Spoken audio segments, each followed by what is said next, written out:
téléspectateurs, topesi bino mbote ya koyeba ete bozali ebele liboso ba poste téléviseur na bino pour na kolanda émission La Voix des Neutralistes benga papa benga maman benga jeune fille jeune garçon boya koyoka masolo ya politique ya Front de Libération Nationale du Congo na kati ya République démocratique du Congo nde tozali kosolola na émission La Voix des Neutralistes ya mokolo na lelo tozali bongo le 21 février 2024 tozali awa na kati ya plateau na biso elongo na mwana mboka JC Mafitidi président coordonnateur ya jeunesse pe ndenge ni tokoki kolobela parce que na union des neutralistes bango balobanga bengaka mingi ezalaka jeunesse ezalaka ministre ya jeunesse nde toyambi awa na kati ya plateau ya La Voix des Neutralistes na mokolo na lelo tozana esengo koyeba ete bozali ebele liboso ya ba poste téléviseur na bino pour na kolanda émission La Voix des Neutralistes. Restez toujours branchés na Kinartu télévision et pa yoa pi basango ya Front de Libération pe République démocratique du Congo. La Voix des Neutralistes ezali kotalisa bino makambu oyo ya solo katina République démocratique du Congo. Grand merci l'équipe technique batu bazali kosunga biso tozana sima caméra to modi bongo Freddy Mayala Moussa Beya Glody Bindamba JP Vanga bino tout ozali wana équipe ezali au grand complet na kati ya moko na lelo pona kosunga musala oyo. Grand merci na celui des cadres bazali kosunga toujours musala ya émission La Voix des Neutralistes et tous ala toujours à la mode pe tous ala toujours na kopesa bino basango ya mokolo na lelo mona mboka JC Mafitidi Mbote pe boye malamu. Oui, merci beaucoup Mbote Mopanzi Sango mwana mboka tozane sengo mingi ya ko sorola lelo penza toza prêt. Vous êtes prêt? Ouais. Merveilleux parce que tobandi mobo ya sika 2024 lelo anakati ya la Front de Libération Nationale du Congo FLNC to ko benga yo président to coordonnateur ya jeunesse to ministre ya jeunesse. To ko benga yo na qualité ni. No biso na système politique na biso union des neutralistes indépendants jeune azali ministre, c'est pourquoi babenga ngai ministre de la jeunesse ou alors ministre général. Ministre général, merci l'appellation ministre général. Bonne santé politique et jeunesse na kati ya Front de Libération Nationale du Congo. En tout cas, toza très bien, ndeka yo mozomona toza bien. Tout va bien. Tout va bien. Malgré mboka ndenge zotambola mais biso toza bien. Malgré mboka zotambola mais bino bozali bien. Est-ce que bozali ko sepela pe na lolenge mboka yango ezali kotambola parce que bino bolobi boza bien. Ah bon mais toko sepela ndenge nini parce que biso ba bantu balobi soko moni ndako voisin zoko pele moto yo ko sepela te parce que mukomuso yo pe ko pela. Donc ndenge ba ninga bazo souffrir ngana lobi naza bien parce que tolandaka philosophie ya leader na biso son excellence Kapendeli Kanimba linga ko manifester faiblesse te linga ko manifester mawate c'est dans ce sens tozo maintenir stature na que toza bien mais na mitema na biso tozo souffrir tozo sentir que vous a bien été oui tozo souffrir parce que mboka zo tambola bien te to ko marcher ba mote très bien. Et tant que ministre de la jeunesse na kati ya Front de Libération Nationale du Congo le lenge mboka ezali ko tambola bien te nini okoki kolobaka la jeunesse ya mboka parce que Nicolo oyo souffrance ezali makasi ndenge bomuti koloba kasi jeune akoka ko supporter ba difficulté to ba souffrance te pour na kozwa maîtrise na makambo nyonso ezali koleka. Oui, ça penza pasi mais te kopesa ka conseil na ba jeune dans ce sens que oyaka après ba lobby conséquence était à mieux que conseil. Oui, mais on a préféré na conseiller. Très bien. C'est vrai que pasi ce que l'équipe mutu akoyiko yiba parce que la linzala ka yibi mo eloko muke bakangi à côté prison kasi mo yibi munene ba bi détournement pe batiki na bango ba salé le côté ba jeune bas à la prudent ba piège comme mingi sur tous les plans bazo manipuler ba jeune baza considéré comme ba marche-pied batiki ba jeune na pauvreté po ba ebiete tango nyoso lokola makambo otiko le ka élection bakoya ko somba yo na 5000 francs au teki mboka au teki famille bazala toujours na résistance ba tenir bon lokola biso to teka jamais courant ndenge ba jeune balobaka. Très bien. Voilà. Très bien ministre JC Mafitidi ministre de la jeunesse na kati ya Front de Libération Nationale du Congo.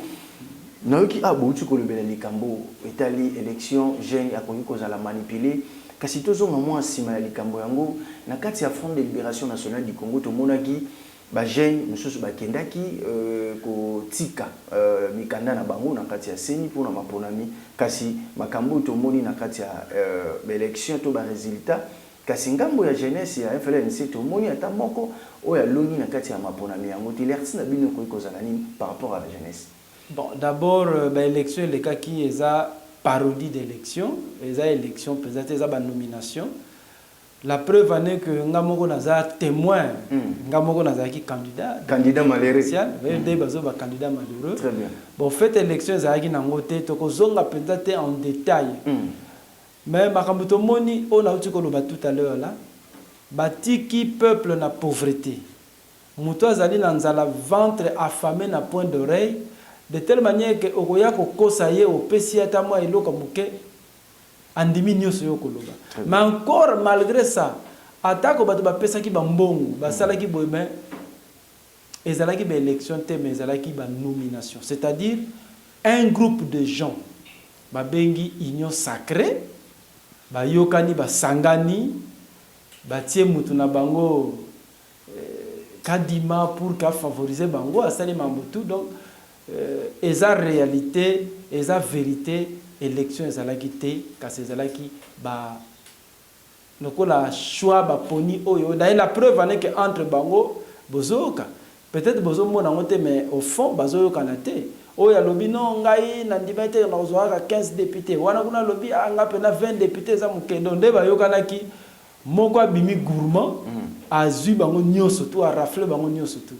Mais justice un jour, bato balobaka nini que justice en Zambie ça la raté boto tala wana za mambuta kufa mais la justice divine travaille un jour justice est kosalema ça est kosalema justice un jour justice en Zambie est kosalema un jour justice est kosalema et pas ya mona mboka juste ma future du est-ce que vous êtes satisfait na le lengi maponami oyo et qui malgré tout bozali candidat malheureux tokoki koloba est-ce que vous êtes vraiment satisfait? Non, nakozala satisfait ndenge nini soki ngai na ba logique le lenge toza formé na leader na biso on a mouillé le maillot to sala ki nyonso toke na terrain to sali tout to sensibiliser to sali propagande tout on a mis tous les moyens qu'il fallait malgré ba bozo ba nyonso to moni ba témoin na biso baboyi bakota na kati nyonso to wana nakozala satisfait comme alors que je fournis les efforts mais n'a gagné absolument rien ba ponami ba mi poni bango na bango ça ne va pas nakozala satisfait donc j'espère qu'il y a des histoires qui se font en coulisses pour que ne na otolo bawa vérité ko yeba kaka justice ko salima très bien parce que ben justice c'est le cas mon très bien chers téléspectateurs tozali tuko kokota nakati il y a sujet na biso parce que tozali kolobela mingi na sujet na biso tozalango objectif il y a activité où ezala qui passé le dimanche passé nakati il y a siège national il y a Front de Libération Nationale du Congo ba jeune il y a Front de Libération Nationale du Congo ba utaki bipai na bipai ba yaki kokutana na tata mokonzi ya FLNC son excellence Kapende Likanimbu je salue à passant pour nous coloca solo là topé échange d'idées raconte moko ezali vraiment très impeccable parce que ma solo ezala qui tout autour il y a ba question politique na kati ya siège national il y a Front de Libération Nationale du Congo moi mboka tozonge pa na yo pour nous solo la masolo na biso il y a activité où ezala qui passé mokolo ya dimanche le 18 réaction na bino les gens ont ndenge par rapport il y a ndenge organisation eleki. Oui, merci beaucoup na sepela ki mingi na zaki nesengo parce que un le même jeune obatia ki ngai pression de partout na zaki ba coup de fil de partout à travers le monde à travers la République et organisé to bengisa ki bango yayi la représentativité salema ki bayaki avant na développer na kolobelo komoko mboka na biso tozobosana soki na français balobi qui veut aller loin prépare sa monture soki olingi mboka na bino etambola malamu il faut préparer jeunesse makasi soki préparer jeunesse te okozala likanisi moko kitoko kasi soki yo okekaka ekatani nango na nzela C'est pourquoi son excellence Kapendeli Kanimbu a accordé importance moko capitale dans le système politique où il y a une union des neutralistes indépendants. Les jeunes baza au centre de tout. Très bien. Parce qu'il y a bien été, tant que bango bakokende physiquement, ba mikolo bakei, tant que ba préparer ba jeunes, makambe ko sala makitoko. Na mboka na biso eloko wana ezate. Nga soki naza na eloko ngai. Ezaka ngai. Soki nga na kufi pe abu, pia eloko po esili. Esili po na. Connaissance cela, tant que yé, to sepela ki to ya autour ya mokonzi, ndenge otu ko loba, ba question ezalaki ainsi de suite. En tout cas, te remercier Mingi, son excellence Kapendeli Kanimbu, président du Haut Conseil national de la transition, autorité morale il y a OTAP, leader à système Union des neutralistes indépendants. A Zongisi, a Yanodi na ba question mituna nyonso ki toza très satisfait na moment où toza li boye, toza bien préparé pour to linga ki ndenge wana. To yé ko se ressourcer na source au pur mpaka oyo patriarche, toza fier parce que na moment oyo aza oiseau rare to tika ine na Congo malgré ba musu bazo comprendre te mais na mitema na bango ba yebi très bien to ye to meli mai année oyo 2024 toza na ba activité qui toka malamu pona partie na biso d'abord et puis mboka Congo en général to ko travailler malamu to melaki penza mai qui toko makasi et toza prêt toza fier ko zana tata lokola papa Kapendeli Kanimbu. Donc année oyo ba activité ko za malamu en route vers le pouvoir. Très bien. En route vers le pouvoir, on a la jeunesse, il y a Fonds de libération nationale du Congo. Tous on a la technique, va balancer les bisous, image, il y a Mokolo dimanche, na siège national, il y a Fonds de libération nationale du Congo. On se retrouve juste après. Merci. De libération nationale du Congo, FLNC en sigle, siège national et Zalaki Bougé Mokolo ya dimanche 18 février 2024.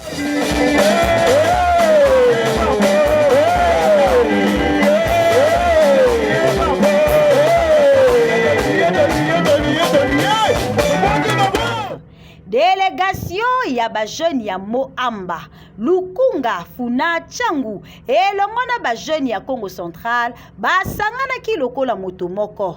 Po na kokutana na président national ya FLNC, son excellence Monsieur Eli Kapend Kanimbu, na début ya année 2024. Et leader du système universel, Union des neutralistes indépendants unis en sigle. Excellence membre du bureau politique, animé d'un esprit révolutionnaire et patriotique, nous venons auprès de votre majestueuse personne, sachant qu'un enfant docile s'approche toujours de ses parents pour écouter et mûrir sa sagesse afin de bien entreprendre dans la vie. Il est évident que la jeunesse que nous dirigeons et représentons en ces jours du 18 février 2024 est l'espoir du monde, la force motrice du développement et la monnaie qui ne se dévalorise pas, car le monde entier est gardé par le jeune et ces derniers sont propriétaires de la sécurité entre les créatures et l'Éternel Dieu créateur.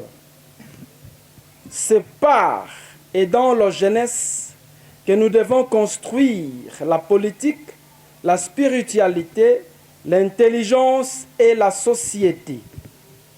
Cette jeunesse qui est la personne à multiples fonctions est le serviteur de l'Éternel Dieu, dépendant à sa jeunesse, l'objet d'expériences sans témoin de la mort et de la vie. Toutes ces qualités précitées nous ont été enseignées par vous et nous les pratiquons déjà. Monsieur le Président,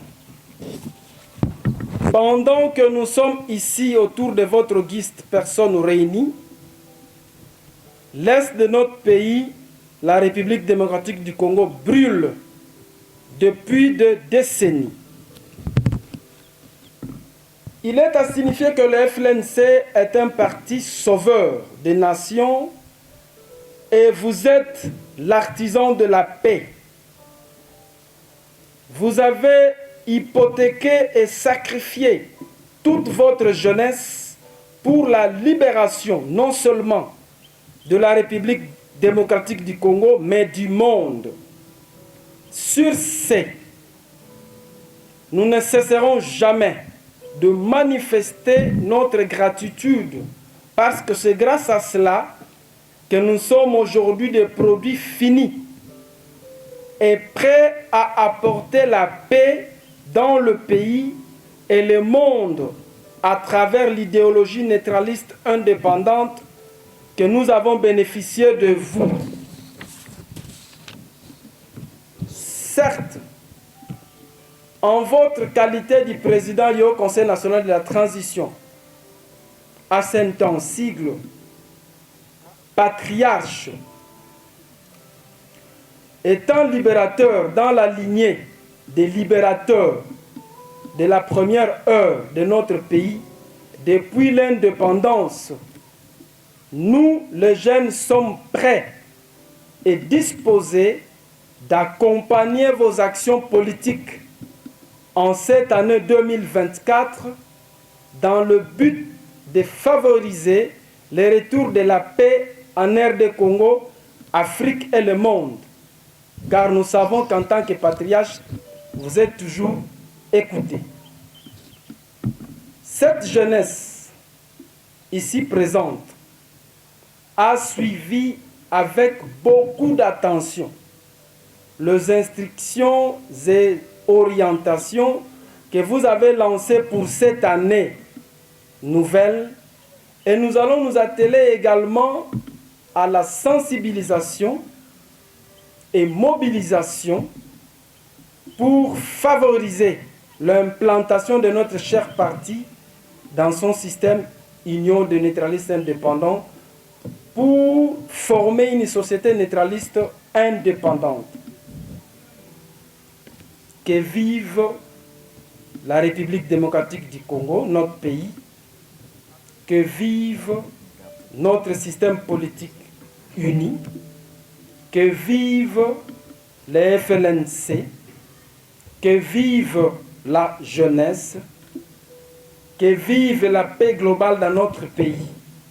Je vous remercie. Bosimba que rencontre oyo ezalaki vraiment basé na masolo ya politique ya FLNC pe politique ya ekolo Congo pona koluka koyeba lolenge kani guerre ya est ya Congo ekoki kusila. Tellement très fier avec maman Kataka Elisabeth Kayembe et vos frères et sœurs, pas pitié avec tous ces petits frères et sœurs, ensemble avec des grandes personnalités et autorités des partis qui souffrent jour et nuit, le matin au soir, à mon côté, pour le bien de demain des peuples congolais. Je ne vous laisserai pas dans la rue. Je vais vous laisser dans des parcelles et dans des grandes maisons.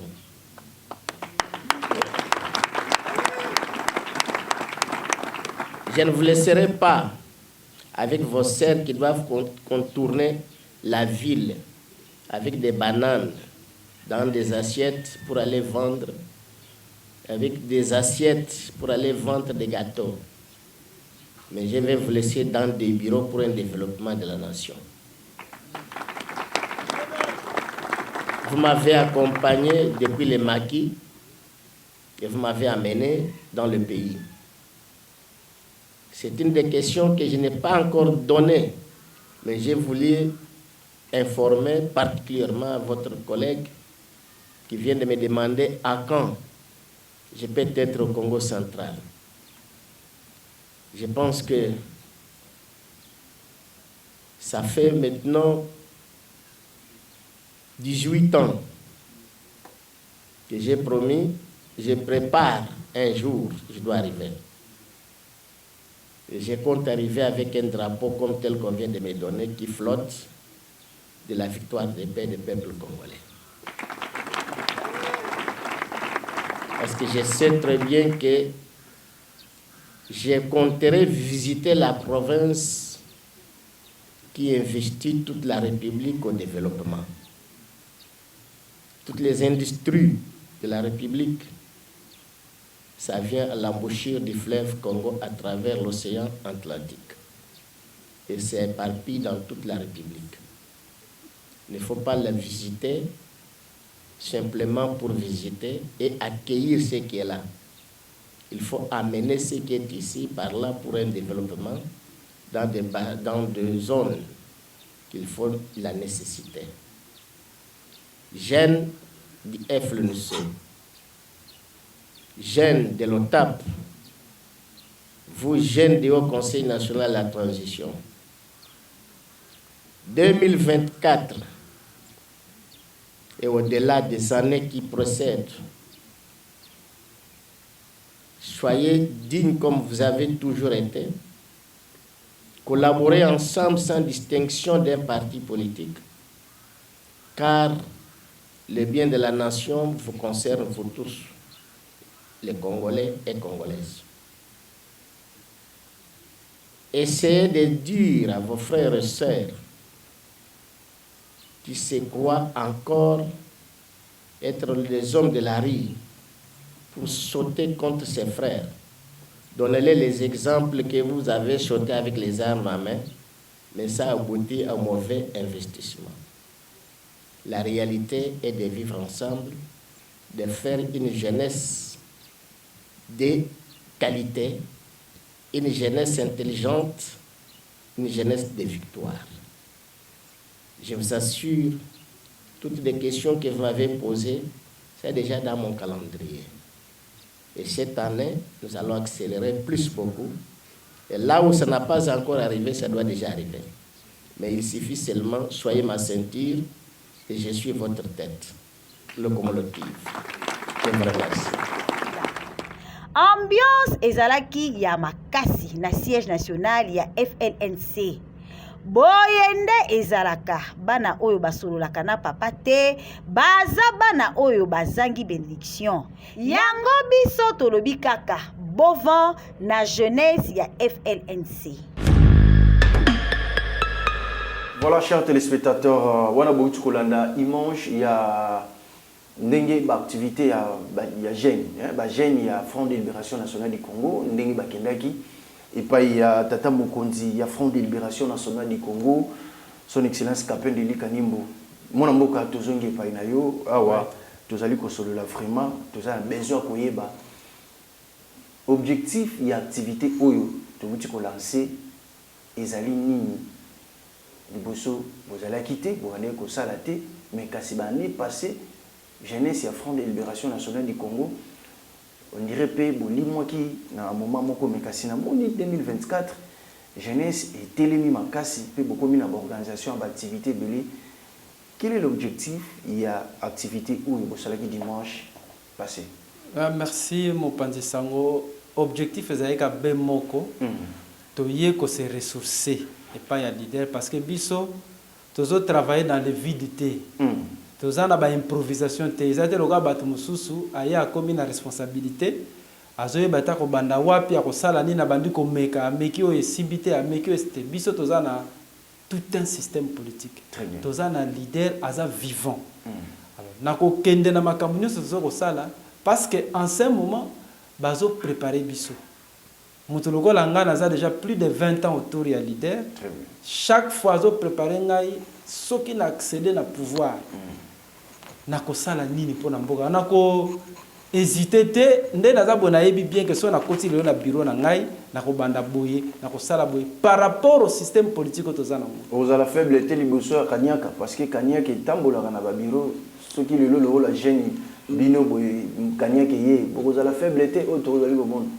Est-ce que yo kanisi depuis to bandi lutte oyo ba pouvoir le lenge na le lenge de ki na mboka ba yana Kanyaka te ba proposer biso ba makambo te siko to résister comment bongo na tango naza déjà naza ba pesinga ingwende nga fona diriger na tango naza na période oyo entre guillemets bato ba benga ka période de faiblesse o ba te que temps sacrifice ça temps formation mais bango ba benga ngo temps faiblesse soki na ndenge bango ba lobaka na temps faiblesse na CDT mais na ko céder na tango na ndenge et aussi baté na ko céder en tout cas très voilà lelo awa installation il y a gouvernement et pas il y a informateur, Excellence Augustin Kabouya, Azali, consulter tous les partis politiques, les regroupements politiques, pour le gouvernement, pour que Mboka etambola.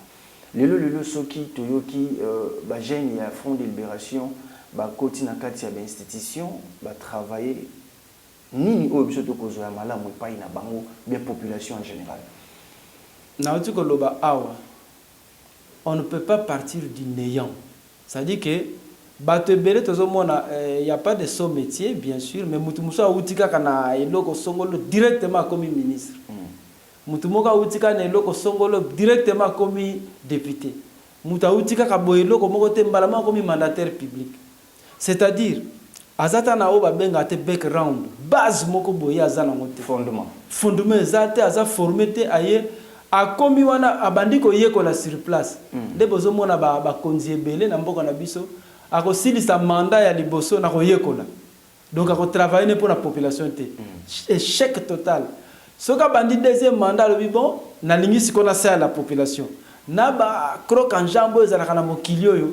Pe asilisi asali deux mandats tikane pour salarié.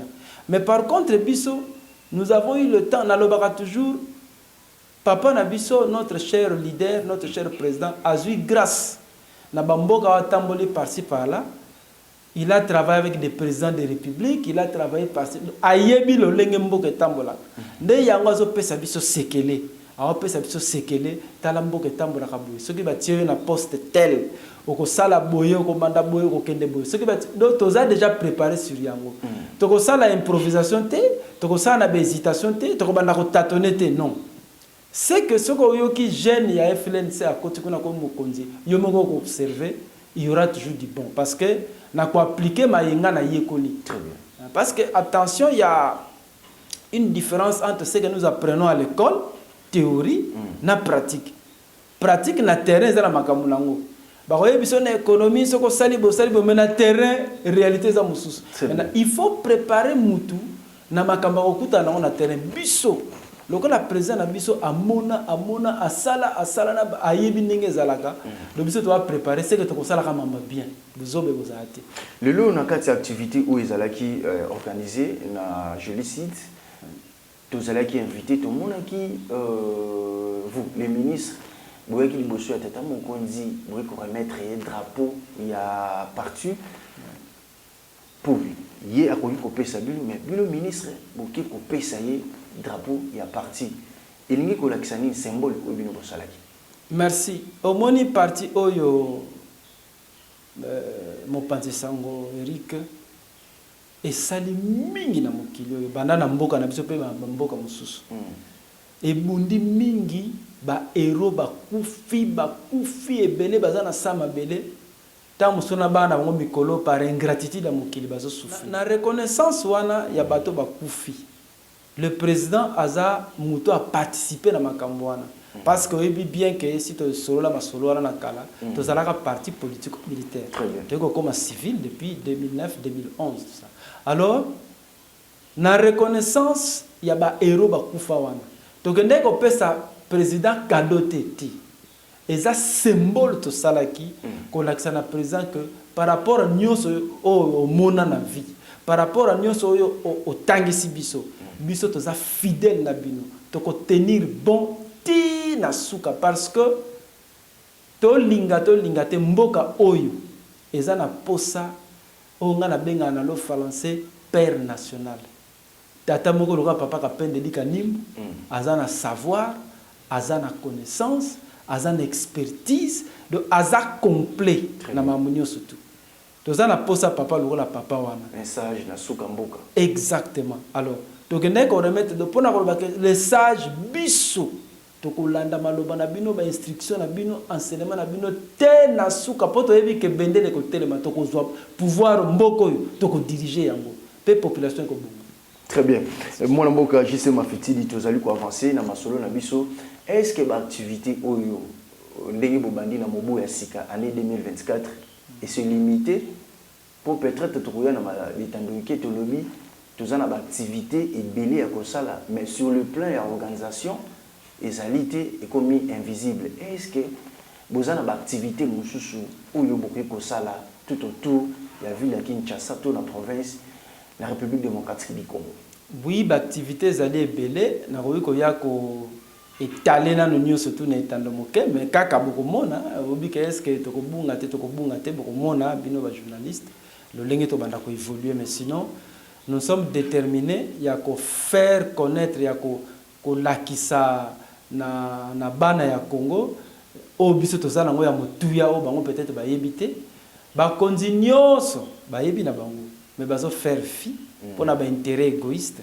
Peut-être oh babenga entre guillemets petit peuple mon alingateur mon ate mais c'est ce qu'on dit petit peuple bazo ignorer bango bazo sala ete bango ba ignorer mais tozo ko lakisa bango produit to za nango biso ya malamu o eza préparé depuis le temps le plus ancien pour mboka na biso ebunga parce que mboka na biso eza na nyonso. Très bien. Notre pays a tout ce qu'il faut pour essayer de développer. Contrairement à tango kala lelo la technologie s'achète. Vous avez une technologie pour se développer. Pour la Kalatomanos, a raison que non, voilà, Occidentaux, la technologie, na bango, limite, ils souffrir. Les lois sont OK, na Occidentaux, nous avons une sombi technologie, et nous avons profiter. Donc c'est comme ça. Très bien. Et dans la téléspectateur, Moko, à Tunakingaï, à Bengi Bisso, à Tuningaï Papa, Tunila Bisso, question est-ce que FLNC, ils allaient kaka na commune ya Monga Fula to eza partout na ville ya Kinshasa pe nani akambaka FLNC na ville ya Kinshasa mutu akambaka FLNC na ville ya Kinshasa ayebanité bamona kayepete invisibilité ya parti politique yango bituna to yeli ko tuna bino est-ce que FLNC eza partout na ville ya Kinshasa pe mutu oyo akambaka yango nani bon bomona ki bino moko na activité. On a la représentativité. Ce sont des délégués qui sont venus de partout. Il y a l'espace Schengen, Bazalaki, Bayaki, il y a Americano, il y a Nord, na Sud, Bazalaki, côté asiatique, Bazalaki, na Kinshasa, Bazalaki. D'ailleurs, on a quelques bateaux va poser des questions parce que vu le timing, Tolingaki, chaque représentant va représenter chaque province va poser des questions, mais on a que timing, tu crois qu'on retenir peut me quantité pendant longtemps, au monaki que Bazalaki. Donc nous sommes représentés dans 145 territoires nous sommes tous allés à Congo, na Kinshasa peut tous aller dans toutes les communes tous allés. Mais na ba commune monsieur sur ba lobby ndeko o ya landaki biso lobby ndeti na ba commune ya matete partout. Visibilité exatée. Visibilité, tu peux le banding. Je vais vous un exemple. Visibilité, à cause du drapeau, il y a parti de Bino, FLNC, côté Yango et flotté, qui est ça la symbole qui parti politique où ils ont existé. Mais ce qui est exaté, nani azali responsable, il y a Makambo pour que parti est banaté. Na kati ya ville province à Kinshasa. Parce que ce qui est national, c'est le président qui dirige tout. Le président Zobunda Nandenge na niveau sikoyo, na question ndeko na niveau ya ville ya Kinshasa, nani azo diriger pour na kotal sa ndeko pena makambo. Ya mala parce que azape na souci ya koyeba FLNC modèle. Te azana raison na eloko na kolobaka kaboye. Pouvoir bako peso yango. Pouvoir bako peso yango. Kasi le lenge ya kotambola na yango eza yomoko. Très bien. Donc c'est la responsabilité individuelle ya ba bato ba pesa ba responsabilité wana. Bangonde baza ba responsable na yango. Mais nous allons tout faire pour que to pallier na biloko na nyosite ko sila nango to za déterminé. Très bien, merci la réponse papa parce que Mutuna ezali sa cité. Oui, ce que ezali s'agit à répondre. To za prêt à répondre. Est-ce que na activité au Minimbo Salaki Moutou Agiraka pour FLNC na ville province à Kinshasa azalaki présent tout azalaki té. Non, azalaki présent. Azalate pour nous, azalaki na. Azalaki.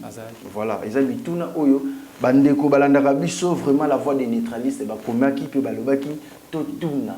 Tozarana pour ko tuna.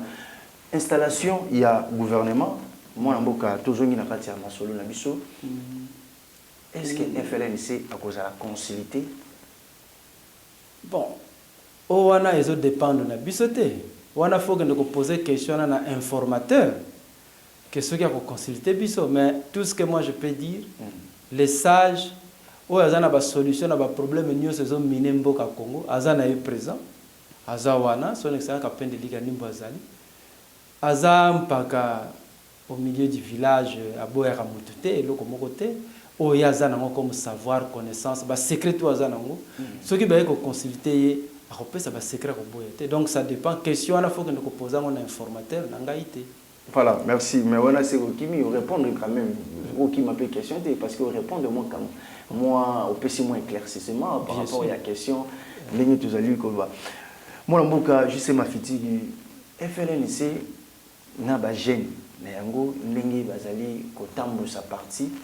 Le l'année moko pe le ko la truc le bas. N'a pas gêne ou bazana ba parti politique moussous. Mais tout le comme on a ba gêne FLNC bazali vraiment différent na kati ya ba parti politique lokola ba parti politique mosusu komona ba jeune na bango ba résistant ba nani tout bazala ka brigade na kasi FLNC azali na lolingi o azali ko kamba ba jeune na yango secret na bino ezala kani secret na biso ezali système politique na biso union des neutralistes indépendants idéologie na biso le neutralisme indépendant et sika bazali ko te ya biso. Nous, les jeunes, sont encadrés. Banda, na ba pionniers, tous la direction, on a toute une direction, direction des pionniers, tous la direction des jeunes filles modernes et neutralistes indépendantes, tous la direction des jeunes garçons. Il y a beaucoup de directions. Donc, les jeunes sont encadrés, ils sont préparés pour par rapport à notre idéologie. Et on a le qui était, nous, au pouvoir demain, on ne partira pas du néant. Tous a déjà préparé. Donc, tous a produit fini. Prêt à apporter la paix, le développement, le social. Nyos ngai nde naza boso ba tiengai na yebi na ko banda ope na ko suka hapo. Na utatone secret ya mwana. C'est notre système politique. Notre leader est là, c'est un exemple vivant. Très bien. Le lenge ya tambolaka aza pacifique. Sauf ayebisa biso soki nde ba attaquer yo il faut réagir. Très bien. Mais ko kende ko attaquer moninga te sans raison. Très bien, moi Lamboka, JC Mafitide. Chers téléspectateurs, tous allez vous changer chapitre pour tout qu'il y a un deuxième chapitre où il y a clôturé émission de soir mon a le lot. Moi Lamboka, tout sur l'insécurité dans le est de la République. Bande qu'on a bino pe monsieur sur le la gêne ko la biso dans la katia est pe basina bana. Koyoka makambo ezali ko salama guerre air nyonso kine ezalité. Et tant que vous allez ministre de la jeunesse dans le Front de libération nationale du Congo, message ni nous continue copier ça dans le jeune, dans le est de la République puis dans Mboka ya Goma. Avant d'abord na pesa message na ba jeune wana, nazo présenter d'abord ba regret na ngai. Na ebi très bien que parmi les victimes baza marginalisées, à part les femmes, mais il y a les jeunes filles. Les jeunes filles, toute une direction, le ministère de la jeunesse, selon notre système politique. Dernièrement, nous avons touché, d'ailleurs, on a Sud Kivu qui marche, une maman tuée par balle, dans le désordre. Moi, je suis habité que maman sa kufaki. Na désordre, ils ont encadré banate. Moi, je suis wapi, suka na ezanini. Enfant soldat kakati suka na ezani kulu na kakati eza passe ya au moins un système politique na biso tout est prévu pour na bana wana na ba jeune baza na est bande ko na yebi ke bozo souffrir ba jeune fille ba jeune garçon bien sûr bana mike pour na incompétence ya ba certaines autorités bazo ko tia mutu na musala o yazo maîtriser ti bazui ba tie na musala wana ako produire loko moko te. Il faut que tu aies une maîtrise. Tu es fier. Parce que le leader Kapende Lika Nimbo, ici, connaît. Alors, on a vu ngai na salle comme soutien sauf défense et sécurité na politique. Très bien. Ayebi, ce qu'a lobby ka tindi mutu pour pacifier na est, notre leader connaît ce qu'il va faire. Si on va consulter, problème on a que sila na pété nyonso. Azawana, il est là. C'est un Congolais de souche, de père et de mère. Nalobango bien. Très bien. Il ne pense que Congo, à part sa mission universelle, il a uni en tant que leader d'un système politique universel, mais en tant que Congolais de père et de mère, il est dans la lignée impériale Lunda. Azamutu mututeo ya ko douter na yo te. Nenga zawana, il peut abandonner la politique à Kekuna Aza empereur. Est-ce qu'empereur à cause de pauvre? Non. Sommet de la Addis Abeba, le chef de l'État, son Excellence Félix Antoine Tshisekedi Tshilombo, a Bouyaki, pour dialoguer, puis que ça, la mini, il y a accord à Boyinaye, à le bien avant qu'il te solo là. Il faut qu'il l'armée rwandaise, là, quand il y a RDC.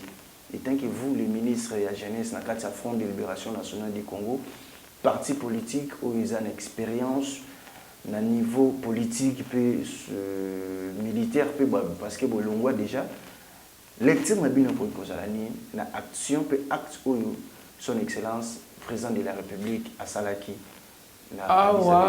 awa mopanzi sango par rapport à ce que j'ai appris de mon leader son excellence Kapendeli Kanimbu na makambo neti wana qu'est-ce que c'est une erreur ya commission ya uyawana basalaki erreur bozomona ke batouana bazana kanda bango mibale sans les préparer déjà d'avance bobengi bango baya kokutana mais ko simbate c'était une faute de leur part d'abord donc il a fallu préparer équipe moko et sololi na président ya Congo Sans Fachi équipe muso eke et sololi na président ya Rwanda Paul Kagame ba préparer bango nde ba yebi ke tang ba ko bengisa bango ba ko ya mais ils n'ont pas préparé les deux personnalités bazo ba ko simbate mais là aussi je suis pas d'accord dire que ba soda o ba koti na JO ezalaka na Congo pendant que ba koti na bazo yiba ba minerais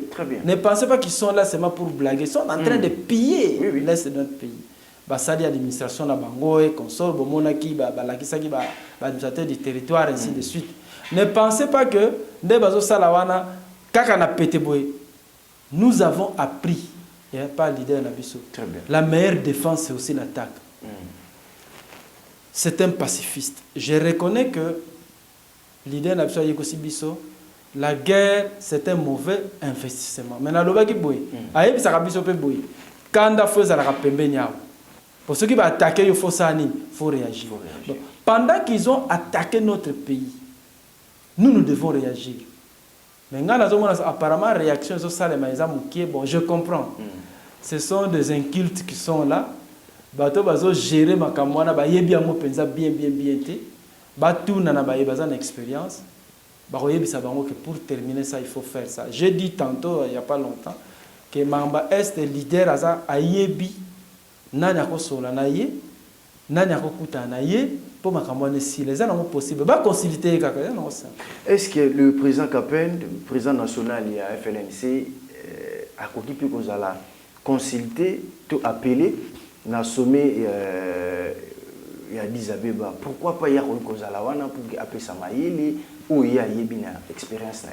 Non mais hier à Kokondo comme tika yemoko ta kende kola que non bo benga ngai yo nazali wa ba bengi ba consulter par amour par volonté ya mboka nini ko sala hein question non ngai ko sala ngai ba bengai na lolenge non mais aloba ngo à tout moment ngai yo nazoloba wa très bien nazoloba que c'est un patriote c'est un Congolais de père et de mère donc azana lignée impériale. Il aime ce pays, c'est son pays d'origine de ses parents. Papa de Paul Mukachu, maman, Bana Yamboka. Moutou alingi mboka. Mais imaginez-vous quelqu'un qui a laissé tout ce qu'il avait en Angola. Tout. Il est rentré au pays pourquoi? Ce n'est pas pour sauver ce pays. Ce qu'il y a à Tika Nyoso, avantage toi Zagi dans le pays Azala qui passe par là. À Tika Nyoso tout aïe à Zongi Namboka. Ce qui veut dire consulter pour que Mboka ait bonge comme un akimi. Aroboy très bien. Par amour, il y a Mboka naï. Étant patriote. Très bien. Wananga na benga que super patriote. Voilà. Très bien. Je sais ma fille dit tokomi vraiment presque na souka ya émission na biso où tozali konsolo la lelo na la voix des neutralistes. Mon Mboka message où il y a président national et à FLNC.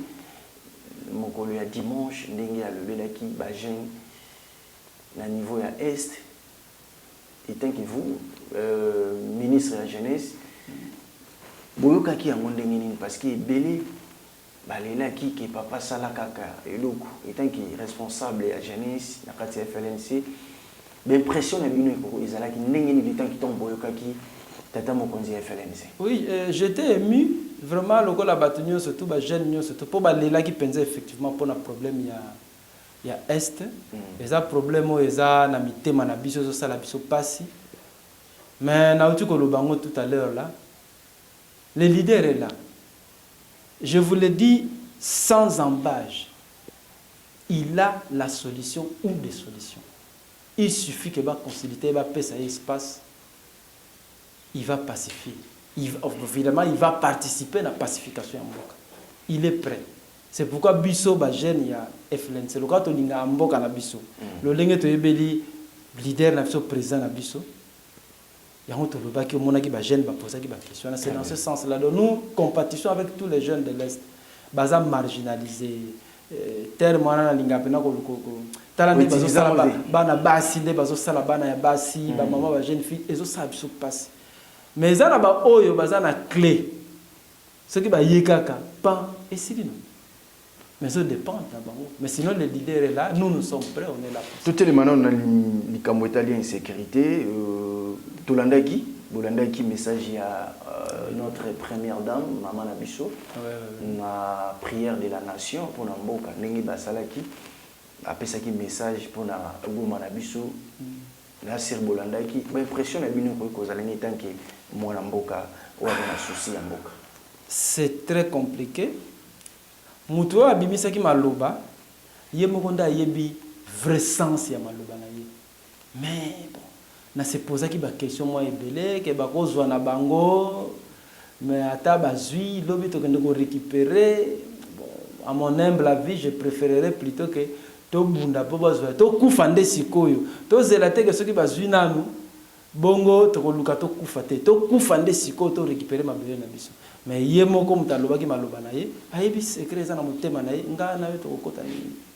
Voilà, nga na yo to kokota te to komi na suka émission na biso mona mboka message na jeunesse ya République démocratique du Congo pena bandeko oyo bazali ko souffrir na mboka ya Goma na ba guerre nyonso. Na ba jeune nyonso ya République démocratique du Congo nazo garantir bino ete son excellence Kapendeli Kanimbu na système politique oya ye nango eza basé epesi avantage mingi na jeunesse et pas na biso tozali ko préparer ba jeune nde ba simbi nyonso parce que ce qui jeunesse na yo eza bien préparé c'est que idée na yo et que se perpétuer de génération en génération ba idée zo katana parce que il y a des égoïstes eza na batu mususu balinga ka bango kaka bango kaka bazala na pouvoir et tant que za na pouvoir alingite a préparer muto ko remplacer mais son excellence Kapendeli Kanimbu azo préparer biso non seulement ya FLNC mais parce que le système politique est universel a préparé a même solution na pour ba jeune nyonso ya RDC to assure que na avènement na pouvoir la jeunesse va se retrouver pe bino bozana est boko zo kimia makamuno so ko sila na. C'est tout ce que je peux dire. Merci Nabino Baïbozuli Bakwa Kolanda. Émission La Voix des Neutralistes. Nous sommes arrivés à la fin de cet numéro. Restez toujours branchés. Naki Nartu Télévision.